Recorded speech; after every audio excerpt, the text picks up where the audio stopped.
कभी कभी वन के फूलों में वह सुगंधित और रंग रूप मिल जाता है जो सजी हुई वाटिकाओं को कभी प्राप्त नहीं हो सकता।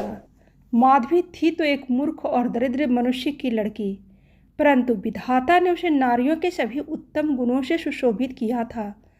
उसमें शिक्षा सुधार को ग्रहण करने की विशेष योग्यता थी।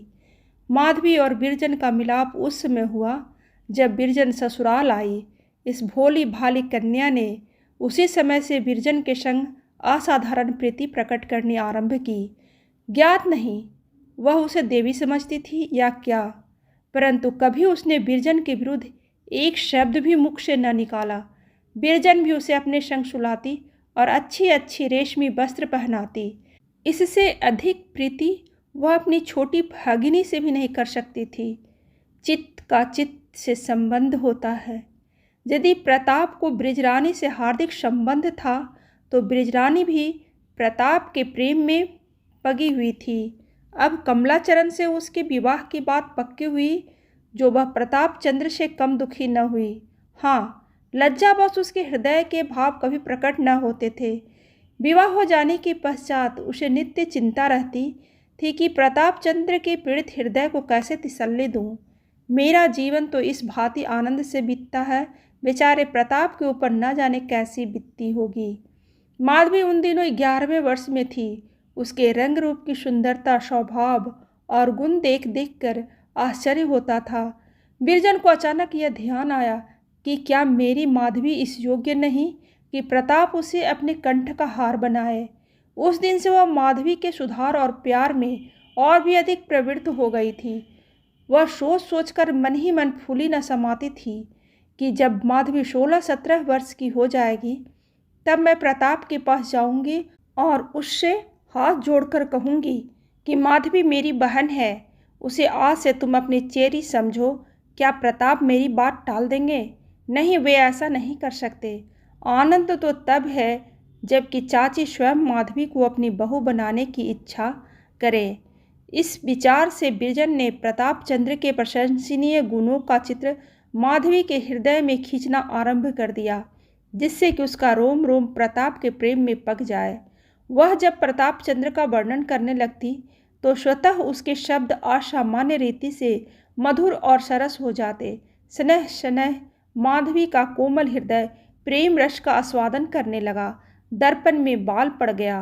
भोली माधवी सोचने लगी, मैं कैसी भाग्यवती हूँ, मुझे ऐसे स्वामी मिलेंगे जिनके चरण धोने के योग्य भी मैं नहीं हूँ, परंतु क्या वे मुझे अपनी चेरी बनाएंगे? कुछ तो मैं अवश्य उनकी दासी बनूंगी और यदि प्रेम में कुछ आकर्षण है तो मैं उन्हें अवश्य अपना बना लूँगी। परंतु उस बेचारी को क्या मालूम था कि ये आशाएं शोक बनकर नेत्रों के मार्ग से बह जाएगी। उसको 15वां पूरा भी न हुआ था कि बिरजन पर गृह विनाश की आपत्ति आ पड़ी। उस आंधी के झोंके ने माधवी की इस कल्पित पुष्प वाटिका का सत्यानाश कर दिया।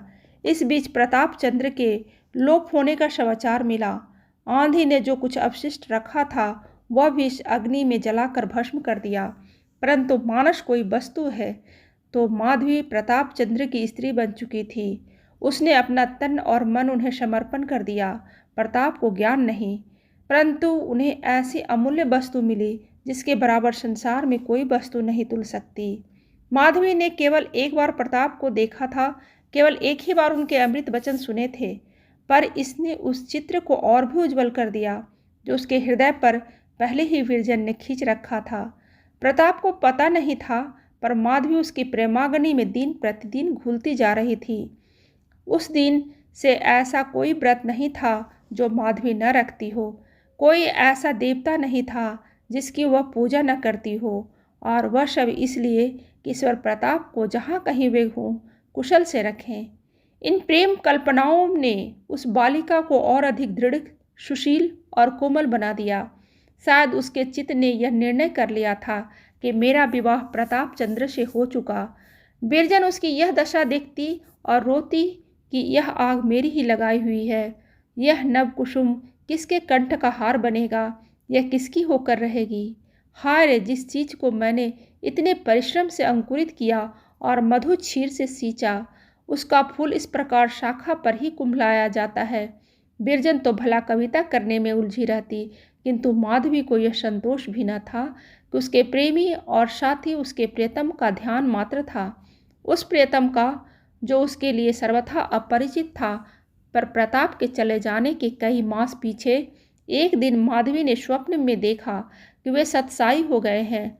आज माधवी का अपार प्रेम प्रकट हुआ। आकाशवाणी सी हो गई कि प्रताप ने अवश्य संन्यास ले लिया। आज से वह तपस्विनी बन गई। उसके सुख और विलास की लालसा हृदय से निकाल दी।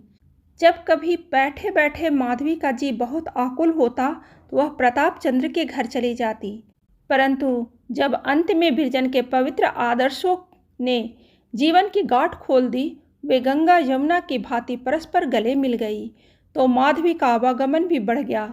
सुवामा के पास दिन दिन भर बैठी रह जाती।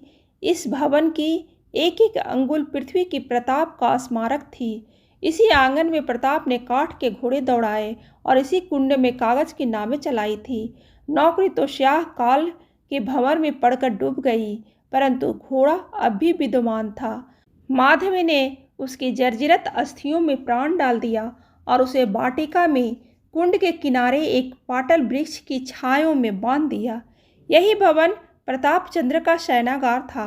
माधवी अब उसे अपने देवता का मंदिर समझती थी। इस पलंग ने प्रताप को बहुत दिनों तक अपने अंक में थपक थपक कर सुलाया था। माधवी अब उसे पुष्पों से सुसज्जित करती। माधवी ने इस कमरे को ऐसा सुसज्जित कर दिया जैसे वह कभी न था। चित्रों के मुख पर से धूल का यवनिका उठ गई। लैंप का भाग्य पुनः चमक उठा। माधवी की इस अनवरत प्रेम भक्ति से सुवामा का दुख भी दूर हो गया। चिरकाल से उसके मुख पर प्रताप चंद्र का नाम अभी न आया था। बिरजन से मेल मिलाप हो गया, परंतु दोनों स्त्रियों में कभी प्रताप चंद्र की चर्चा भी न होती थी। बिरजन लज्जा की संकुचित थी और सुवामा क्रोध से, किंतु माधवी के प्रेमानल से पत्थर भी पिघल गया। अब वह प्रेम विवल होकर प्रताप के बालपन की बातें पूछने लगी तो सुमामा से न रहा जाता। उसकी आंखों से जल भर आता। तब दोनों रोती और दिन दिन भर प्रताप के बातें समाप्त न होती। क्या अब माधवी की चित्त की दशा सुवामा से छिप सकती थी? वह बहुधा सोचती कि क्या तपस्विनी इसी प्रकार प्रेमाग्नि में जलती रहेगी, और वह भी बिना किसी आशा के। एक दिन ब्रिजरानी ने कमला का पैकेट खोला तो पहले ही पृष्ठ पर एक परम प्रतिभापूर्ण चित्र विविध रंगों में दिखाई पड़ा। यह किसी महात्मा का चित्र था। उसे ध्यान आया कि मैंने इन महात्मा को कहीं अवश्य देखा है। सोचते सोचते अकस्मात उसका ध्यान प्रताप चंद्र तक जा पहुंचा। आनंद के उमंग में उछल पड़ी और बोली, माधवी तनिक यहाँ आना। माधवी फूलों की क्यारियाँ सींच रही थी। उसके चित्त विनोद का आजकल वही कार्य था। वह साड़ी पानी में लथपथ, सिर के बाल बिखरे, माथे पर पसीने के बिंदु और नेत्रों में प्रेम का रस भरे हुए आकर खड़ी हो गई। बिरजन ने कहा, आ तुझे एक चित्र दिखाऊं। माधवी ने कहा, किसका चित्र है, देखूं। माधवी ने चित्र को ध्यानपूर्वक देखा। उसकी आंखों में आंसू आ गए। बिरजन पहचान गई। माधवी, क्यों? यह स्वरूप तो कई बार स्वप्न में देख चुकी हूँ। बदन से कांति बरस रही है। बिरजन, देखो वृतांत भी लिखा है। माधवी ने दूसरा पन्ना उल्टा तो स्वामी बालाजी शीर्षक लेख मिला। थोड़ी देर तक दोनों तन्मय होकर यह लेख पढ़ती रही। तब बातचीत होने लगी। बिरजन, मैं तो प्रथम ही जान गई थी कि उन्होंने अवश्य संन्यास ले लिया होगा। माधवी पृथ्वी की ओर देख रही थी, मुख से कुछ न बोली। बिरजन, तब में और अब में कितना अंतर है। मुखमंडल से कांति झलक रही है। तब ऐसे सुंदर न थे। माधवी, हूँ। बिरजन, ईश्वर उसकी सहायता करे। बड़ी तपस्या की है। नेत्रों में जल भरकर कैसा संजोग है। हम और वे संग संग खेले, संग संग रहे। आज वे सन्यासी हैं और मैं वियोगिनी। न जाने उन्हें हम लोगों की कुछ सुध भी है या नहीं। जिसने सन्यास ले लिया उसे किसी से क्या मतलब। जब चाची के पास पत्र न लिखा तो भला हमारी शुद्धि क्या होगी। माधवी, बालकपन में वे कभी योगी खेलते तो मैं मिठाइयाँ की भिक्षा दिया करती थी। माधवी ने रोते हुए न जाने कब दर्शन होंगे कहकर लज्जा से सिर झुका लिया। बिरजन, शीघ्र ही आएंगे। प्राणनाथ ने यह लेख बहुत सुंदर लिखा है। माधवी, एक एक शब्द से भक्ति टपकती है। बिरजन, वक्तृता की कैसी प्रशंसा की है। उनकी वाणी में तो पहले ही जादू था, अब क्या पूछना। प्राणनाथ के चित्त पर जिसकी वाणी का ऐसा प्रभाव हुआ, वह समस्त पृथ्वी पर अपना जादू फैला सकता है। माधवी, चलो चाची के यहाँ चलें। बिरजन, हाँ, उनको तो ध्यान ही नहीं रहा। देखें क्या कहती हैं, प्रसन्न तो क्या होंगी। माधवी, उनको तो अभिलाषा ही यह थी, प्रसन्न क्यों न होंगी। बिरजन, चल। माता ऐसा समाचार सुनकर कभी प्रसन्न नहीं हो सकती। दोनों स्त्रियां घर से बाहर निकली। बिरजन का मुख कमल मुरझाया हुआ था, पर माधवी का अंग अंग हर्ष से हिला हुआ था। कोई उससे पूछे, तेरे चरण अब पृथ्वी पर क्यों नहीं पड़ते, तेरे पीले बदन पर क्यों प्रसन्नता की लाली झलक रही है, तुझे कौन सी संपत्ति मिल गई, तू अब शोकान्वित और उदास क्यों न दिखाई पड़ती, तुझे अपने प्रीतम से मिलने की अब कोई आशा नहीं, तुझ पर प्रेम की दृष्टि कभी नहीं पहुँचेगी, फिर तुम क्यों फूली नहीं समाती। इसका उत्तर माधवी देगी, कुछ नहीं। वह सिर झुका लेगी, उसकी आंखें नीचे झुक जाएंगी, जैसे डालियां फूल के भार से झुक जाती हैं। कथाचित उनसे कुछ अश्रु बिंदु भी टपक पड़े, किंतु उनकी जिह्वा से एक शब्द भी न निकलेगा। माधवी प्रेम के मद में मतवाली है, उसका हृदय प्रेम से उन्मुक्त है। उसका प्रेम हाट का सौदा नहीं, उसका प्रेम किसी वस्तु का भूखा नहीं है। वह प्रेम के बदले प्रेम नहीं चाहती।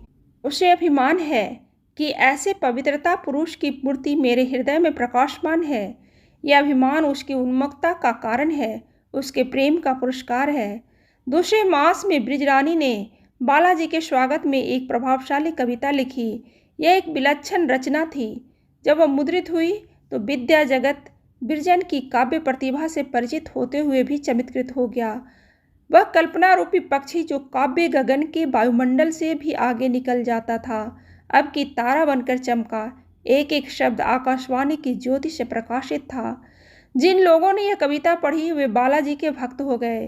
कभी वह सपेरा जिसकी पिटारी में सांपों के स्थान में हृदय बंद होते हैं। कहानी अच्छी लगे तो लाइक जरूर करें और ऐसी ही कहानी सुनने के लिए सब्सक्राइब बटन दबाइए।